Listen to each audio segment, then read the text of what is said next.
Yes. Now, guys, please pay attention. This biotechnology, it's a new field. It was, you see, invented in 1980s, at the end of the 1970s, right? So, production of enzymes by biotechnology, it's a new thing. But the thing is, before there was biotechnology, the diabetes was discovered, right? We could find out that this person is diabetic, but we could not test his blood. We used to perform analysis on the person's urine. Now, the one thing which is mentioned in your book for the urine analysis, that is called as dip stick test. Now, even dip stick test is a new test. Question is, what was there before the dipstick? No. Now, here I have a question. Here I have seen these things with my own eyes when I was very young. If I give you a sample to test for glucose, how you will test it? So check if the insects will go to the urine for glucose. I am just giving you a solution which contains whether glucose or not. I am asking you to check it for glucose. What you will do? Excellent answer. Benedict's test. So in olden times, to check whether a person is diabetic or not, the doctors used to perform Benedict's test in their clinics. When I was young, now you see, I used to go to doctor's clinic with my father or my mother whenever I was sick. So I used to see that the doctor's assistant is bringing test tubes to the doctor with different colors in it. Literally, I'm not joking. Literally. So as a kid, I used to think, why is he showing these different colored test tubes to the doctor? And then doctor used to, okay, go. And then he used to write the medicine to the patient. When I grew up and I studied about the diabetes and I studied about the Benedict's test, then it hit over here. That in the clinic, doctors was performing Benedict's test on the urine. Right? So when you see because you see, I saw that doctor's assistant to heat the test tube on the burner. So what he used to do, that he used to take the urine sample, he used to put the Benedict's solution in it and heat it on the burner. And if the person was normal, the color would remain blue. Right? But if the person was highly diabetic, the color could change to red or you see brick red, right? Or if there was a moderate amount of glucose in the urine, it will remain green or orange, right? So even moderate amount of glucose in the blood means that the person is insulin resistant. The person is insulin resistant. But that was the old method. Recent method, they have two methods. One is dipstick method and other is blood glucose analysis. Now, in the dipstick method, what do they have? That they have sticks. Like you guys have seen the strips of the blood glucose testing, right? Yes. For the glucometer. It is present in every home, or if not home, you have seen somewhere. Always at one end there is a pad. Do you see this or not? Now, in this padded area, Ibrahim, they have immobilized enzymes. They have immobilized enzymes. We have learned about the immobilized enzymes in AS, right? In the enzymes chapter. These are fixed enzymes. We know that when the enzymes are immobilized, minor change in temperature does not affect it. Remember that or not? Yes. Even minor change in pH does not affect it. So the enzymes, they remain in their original shape. Now in this, there are two types of immobilized enzymes over here. One enzyme is glucose oxidase enzyme. One enzyme is what? Glucose oxidase enzyme, and second enzyme is peroxidase enzyme. Second enzyme is what? Peroxidase. Now, yes. These tests are for diabetes. Yes. Now, these tests are for presence of blood glucose and how much is there. How much is there. Now, what do? Now, remember that you have to memorize these two names. That in the dipstick, there are immobilized enzymes and they are glucose oxidase and peroxidase. Now, what do? That they, you see, sometimes whenever you go to the hospital for different tests, they give you small utensils, small, you see, boxes of plastic. They say that give urine sample and give fecal sample, right? Now, in this small box, we have the urine sample, right? What we will do, we will simply dip the stick in it, the end which is padded, right? After dipping this, they will place this stick horizontally. They will place it horizontally and they will leave it there for some time. Why? Because definitely enzymes, they need to perform their job. Now if the glucose is there,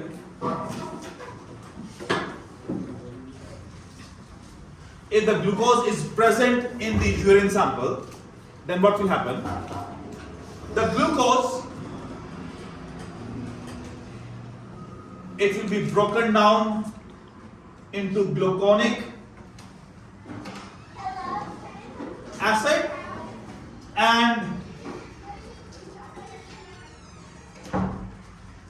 hydrogen peroxide. Understand? And who did this? Glucose oxidase. In next chemical reaction, this hydrogen peroxide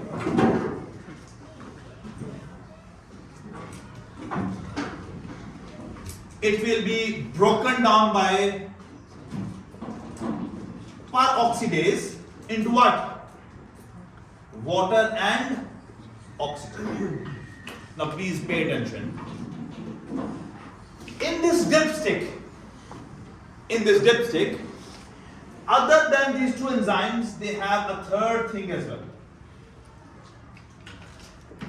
A chromogen. What is chromogen? It's a colorless liquid, a colorless chemical. If oxidized, it changes color. This chromogen, it is colorless compound, right? But on oxidation,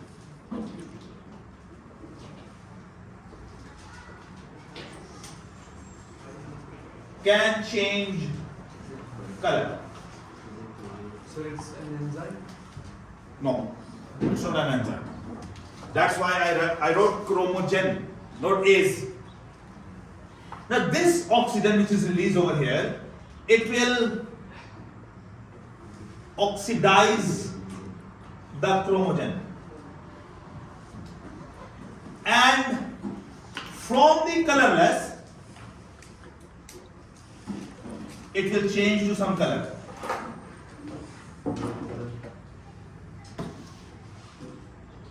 Now if you have your books in front of you, can you open please? If you have your books. on your book, they have given a color range.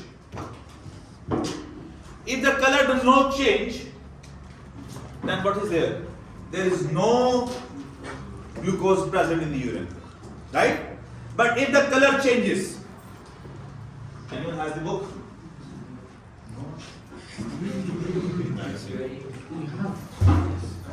Now, if the color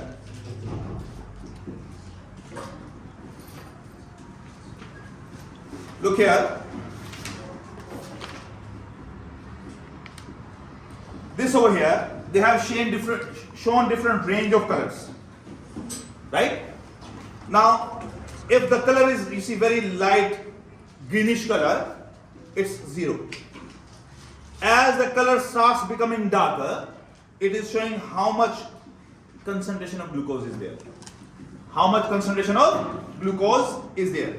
Now, if it is dark red or brick red, it means that there is 20 or more. There is definitely going to be some unit for that, right? So, what will the person who is the lab technician will do? Will put this dipstick in front of the chart present on the carton of the dipstick, right? And he will compare it. Whatever the color he will find, he will write down that this much glucose is there in the urine. Now, just now, when the test is performed, it simply tells that the person is diabetic, right? Or pre-diabetic, means that diabetes is about to happen. It also means that person is developing or has developed insulin resistance. But this test has a problem. What is the problem? It does not give the real time blood glucose level. Now, let's suppose that I ate sweets right now, and my body is making urine for, I don't know, and you see I urinated in last 1 hour ago, right? So my kidneys, they are making urine and they are sending it to the urinary bladder, and my urinary bladder is collecting the urine. Maybe the urine collected in the urinary bladder, that was about 3 hours ago, right? So we can be sure by this test that the person is diabetic or pre-diabetic or insulin resistant, but we cannot be sure that how much blood glucose is present right now. Understand? So for finding out the real time blood glucose level, we have what? We have glucometers, which are actually called biosensors, right? Now, a glucometer also has the same 2 enzymes in its stick, but the method is different. We use the blood right away at the same time, right? Again, what is there? In the blood glucose, again there is a pad, right? In the pad again we have 2 immobilized enzymes. Now this time in this pad there is no chromogen. There is no chromogen because there is no need of observing the change in color, because we'll get a value on the screen. How do we get the value on the screen? That's what we are going to discuss, right? So over here there is glucose oxidase and there is peroxidase. Now, with the help of a needle, we puncture the skin and the blood comes out. What do? We put that 1 drop of blood over here, right?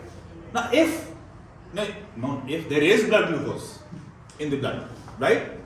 What will happen? That the same chemical reaction will take place.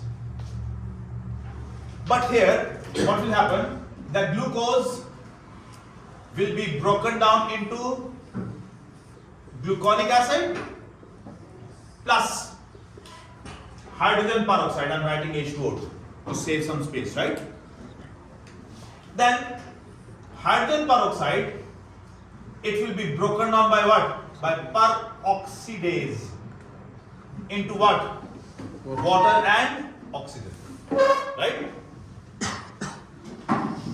Now what will happen? That when this oxidation has taken place, from here the electrons will be released. Electrons will be released. These electrons, they will go to an electron acceptor.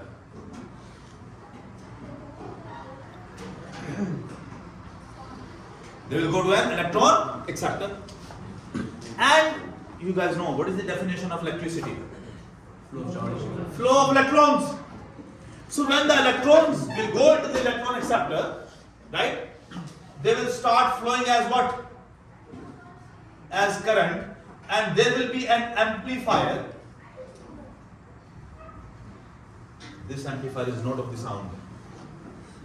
It is for the electricity, right? It will amplify the signal coming from there, right? It will amplify the electrical signal, and it will be read, and then you see there will be a processor, because it's a small computer, right? That glucometer is actually what? A small computer. The processor will read that and will show the value on the screen. Now, if there is higher blood glucose, there will be more production of hydrogen peroxide, right? More oxidation of the hydrogen peroxide will release more electrons, right? A higher electric gradient will be produced, right? And a higher value will be produced over here, right? Which will lead to what? Which will show a higher value on the screen. And if there is low blood glucose level, right, then what will happen? Less electrons will be produced by that, by the oxidation of hydrogen peroxide, and less electricity will be generated, and less value will be shown on the screen, right?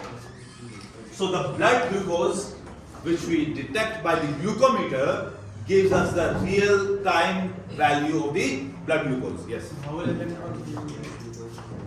By the oxidation of the hydrogen peroxide. By the oxidation of hydrogen peroxide. Now you know what is oxidation? Oil. Oxidation is loss of electrons. Understand? So the loss of electrons will happen over here. Understand? Yes. How the electrons are there? Oxidation. I am using the word oxidation. Oxidation of hydrogen peroxide is taking place. Sir, if the electrons are released, they must be accepted as well. Yes, and they are accepted by the electron acceptor which is in the machine, which are then passed on as current, which are then amplified by the amplifier. Then there is a processor.